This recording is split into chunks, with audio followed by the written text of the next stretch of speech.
it's just devastating what you're showing behind you.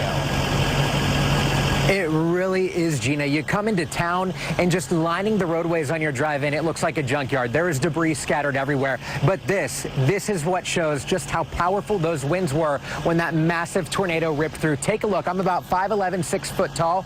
This tree is uprooted and the roots are as tall as I am. And you can see just how massive it is. This trunk wraps the whole way around. And the devastation doesn't stop there. Walk with me this way. These cars, all of them are destroyed. The windshields shattered. It looks like somebody took a baseball bat to the hood of these cars. And what's really interesting is when you look at the trees sitting right there behind them, you can see that some of these trees totally had their leaves ripped off. We've seen other trees that have been bent at just a 90-degree angle. And this right here, this is siding from a home.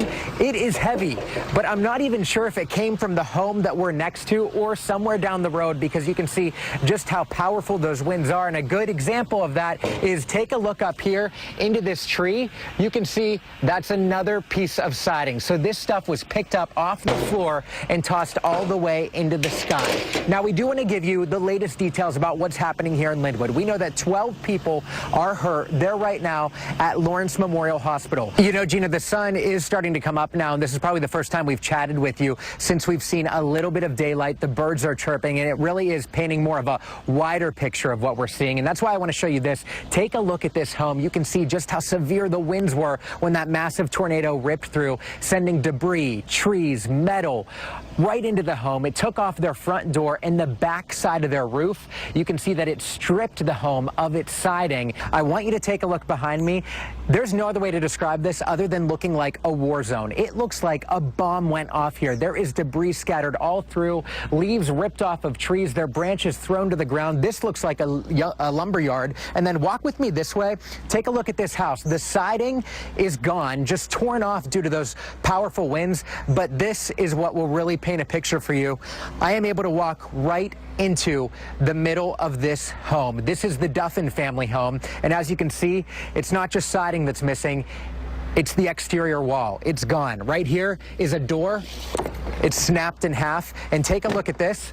Their bathroom, totally exposed right now. We should tell you that the family living here, the dad and the son, were home at the time. They hid right below me in the basement. They are okay. But it didn't just impact them and all the devastation you see here. If you walk with me right across the street, Dina's mom lives in this home. The windows were smashed out. A tree fell right in the middle of their driveway. He said the tornado hit at that moment and it totally blew out the front door of their home.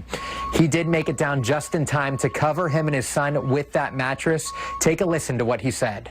Mark works for the railroad, and he said that this sounded nothing like a train. It sounded way louder, much like a bomb. In fact, he's seen 3 tornadoes come past his house in his lifetime. One went this way, the other went this way and missed it. But last night, it hit his house dead on. Take a look at the power of those winds. Those winds smashed out 3 windshields of his 3 cars out here in the front yard.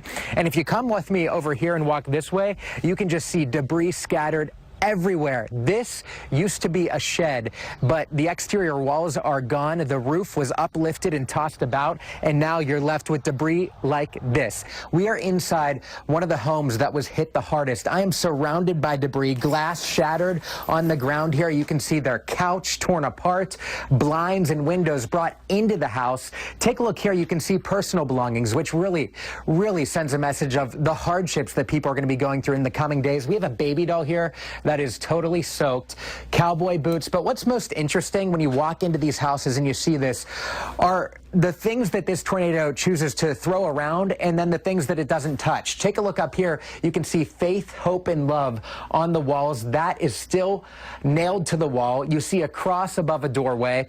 It's unbelievable they're alive, to be honest, because look at this. This used to be their kitchen. There are just pieces of wood thrown all about, debris everywhere. But what's really interesting when you think about this, take a look in the entryway to what I assume is their laundry room. Those clothes are still left hanging up, yet the roof is missing. Very hard to imagine being in here when that hit. But guess what? 2 people were. And those 2 people were Mark Duffin.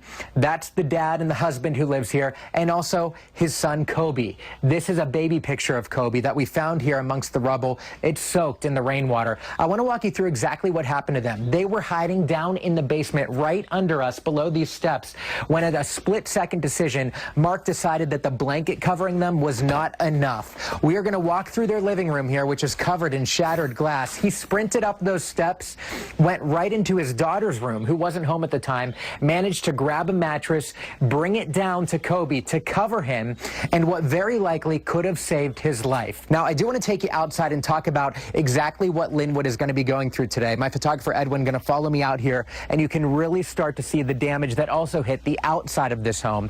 Take a look. You can see this home on the outside is torn apart, and there are about a dozen homes like this one here in Linwood, many of them flattened to the ground. Others have their roofs torn off. We know about 12 people are injured right now as well this morning. They're at a hospital in Lawrence. We can also tell you that Heart to Heart International is going to be making its way here to Linwood in just about an hour and a half to offer food, medicine, hygiene kits, even charging stations, because I can tell you when I walked into town here this morning, it is complete darkness.